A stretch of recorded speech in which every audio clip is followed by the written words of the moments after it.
Okay, guys, we are going to have our reading workshop now, and what we're going to do is we have this booklet, and we're going to read something out of it, and we're going to talk about things like what was the author's purpose, and can we find text evidence to prove things, and what are we inferring about things that go on in this booklet, okay?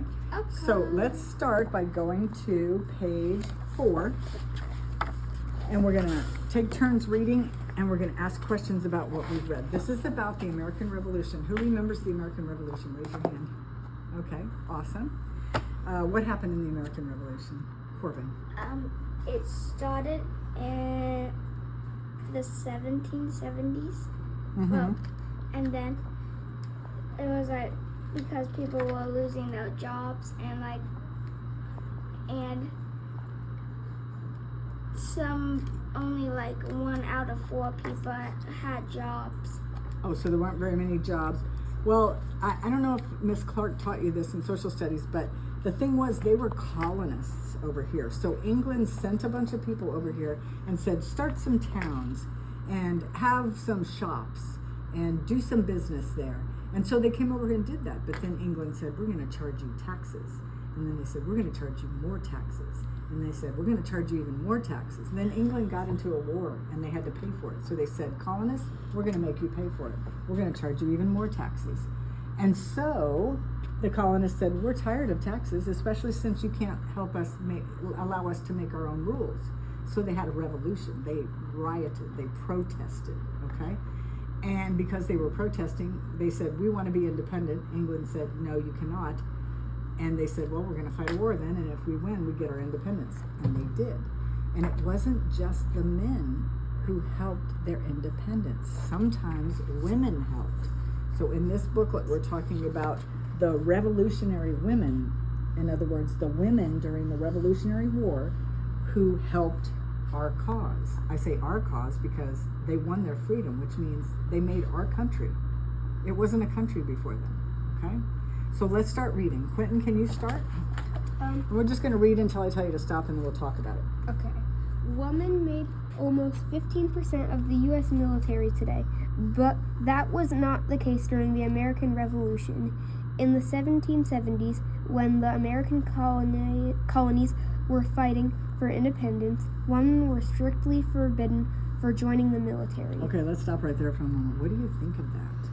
Like they could never do it, and they did not have the freedom to pick what they wanted to do. I think that's just like wrong because like they're not letting them like choose what they want to do. Okay, and that's wrong because back then they didn't let them choose, and now we let them choose. But here's the problem with that. Back then they didn't have the things we have today, so it was a different time, and they did what they knew best with what they had at the time. Does that make sense? Mm-hmm. So why do you think the author's telling us this? Because it was unfair for women. Was it unfair back then? Yes. So we're thinking it's unfair based on what we're saying today. We think our freedoms and our choices are really important, and that a woman should be able to choose what she wants today. But that wasn't the case back then. The laws were different. The culture was different. So I'm not sure it was wrong. I think it was different. You know what I mean? But it didn't stop women from helping. Look at this woman here. Let's keep reading. Can you start reading right here? However, a few bold and heroic women ignored these restrictions and secretly served as soldiers. Then they fought to help America become an independent nation. One of these women was Deborah Sampson. Samson.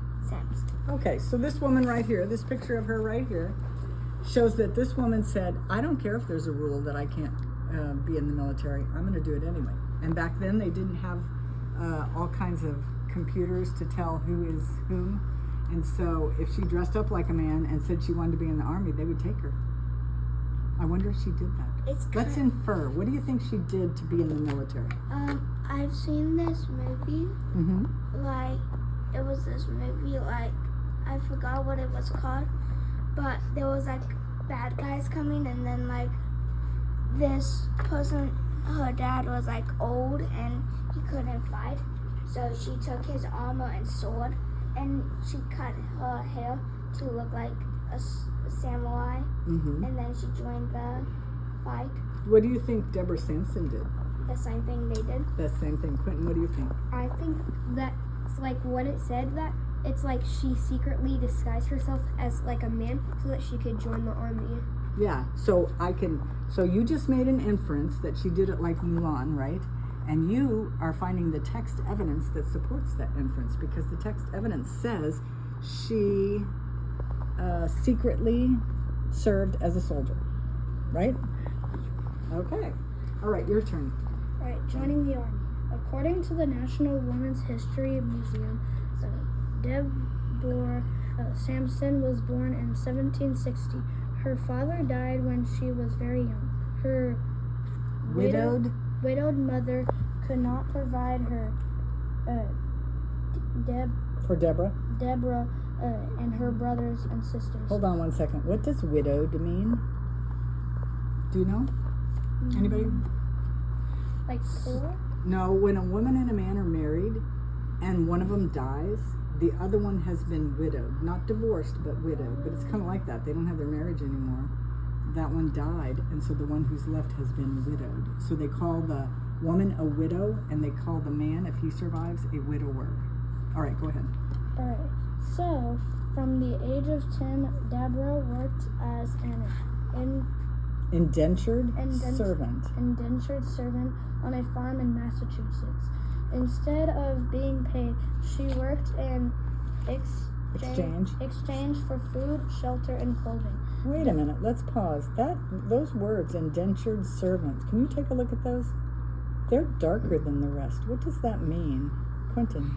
It means that like they're more important, and it's basically telling you that those are really important words compared to just like the other words like just Massachusetts or like who or independence. Okay, so if that's an important word, we should probably figure out what it means, right?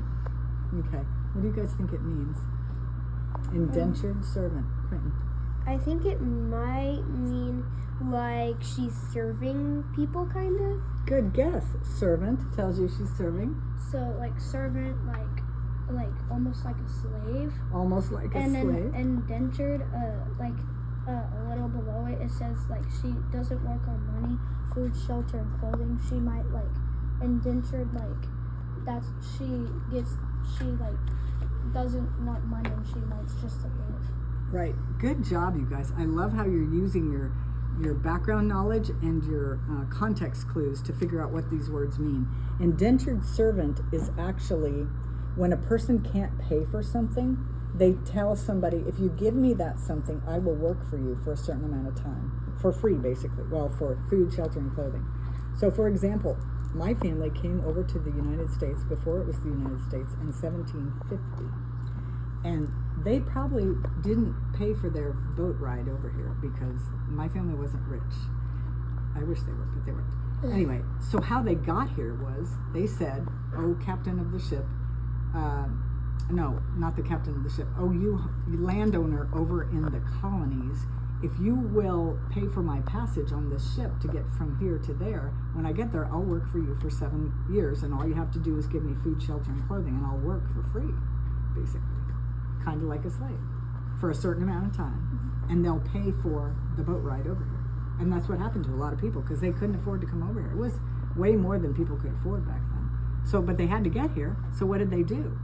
They said, I'll work for you if you pay for my passage. And that's how they did it. All right. Quentin, can you continue from Deborah became? Right there. Deborah became very strong from doing difficult chores and heavy farm work. In the winters, when she wasn't working in the fields, she went to school, and later even taught school. During this period, Massachusetts was still a British colony. However, the relationship between the colonies and Britain was changing. Massachusetts had many patriots, or people who wanted independence from the Great Britain. They were very unhappy with the British King, George III. thought the colonies would be better off if they formed their own independent country. Okay, pause there. We've got another dark word there, patriots. So let's look at the context clues around the word patriots and see if we can figure out what that means. It says they had many patriots, comma, or people who wanted independence from Great Britain. What do you think, God? Patriots is like people who want like free, like their own land and not under some other country's rule. Right, Quentin. And so kind of like Gunnar said, it's like, and it said, or people who wanted independence from the Great Britain who wants independence. Well, in this case, it was a person who lived in the colonies who wanted independence from the king. So, during that time, these guys were unhappy with King George because he kept taxing them. He kept saying, you're going to have to pay a tax on this. And you'll learn this in social studies. You had to pay a tax on stamps. You had to pay a tax on tea. Remember the Boston Tea Party? Have you heard of that? Raise your hand if you've heard of that. I think we already learned about that. Okay, perfect. Well, those were times when King George kept saying, I'm going to tax you on this and I'm going to tax you on that. And then they were very unhappy. So the people who lived in the colonies who were unhappy are called patriots. They wanted to start the United States of America, and they did.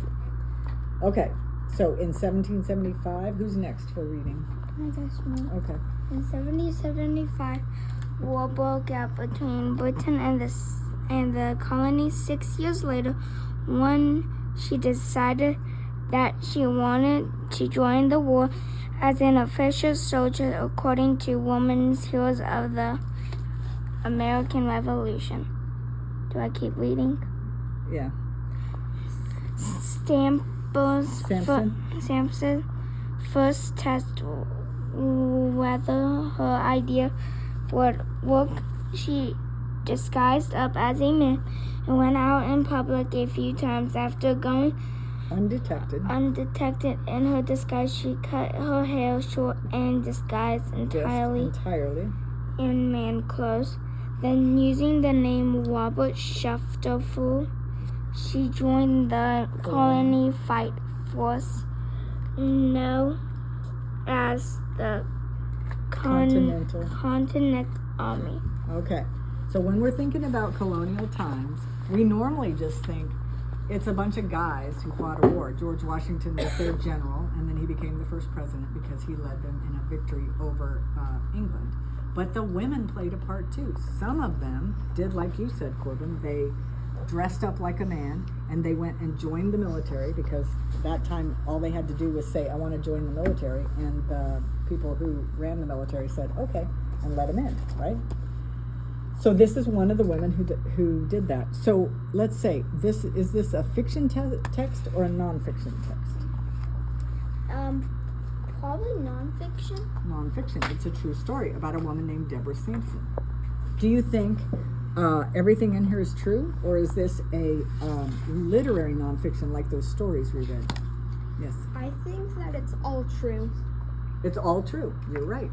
This magazine here is a close-up of American history, and this particular edition is all about the women in the Revolutionary War. See the woman on the front? She's actually pushing a prod, or whatever it's called, to push a cannon, or the wadding that goes into a cannon so they can shoot it off. Isn't that amazing? But she's not dressed like a man, so they let them do some stuff, but the ones who they didn't let do stuff, they got dressed up like men and did it. Now, why do you think the author wrote this? To show the past, maybe? To show the past? What else? To teach about Deborah Sampson. To teach about Deborah Sampson? What else? Maybe to like tell us about everything that happened, and also about Deborah Sampson. Right, because they did give us some history, right? They gave us dates. They talked about people who came over as indentured servants. She wasn't the only one. They talked about the Patriots and when war broke out. So they gave us some history, and they talked about the women in history, especially this woman, Deborah Sampson. Excellent. So what do you think about this reading? I think I like it. You want to read more next time? Yes. Sure. You like it? Okay. I guess. All right. Well, Yeah. Thank you for reading. We will talk more about what it all means and read more of the women in the Revolutionary War. Thank you very much.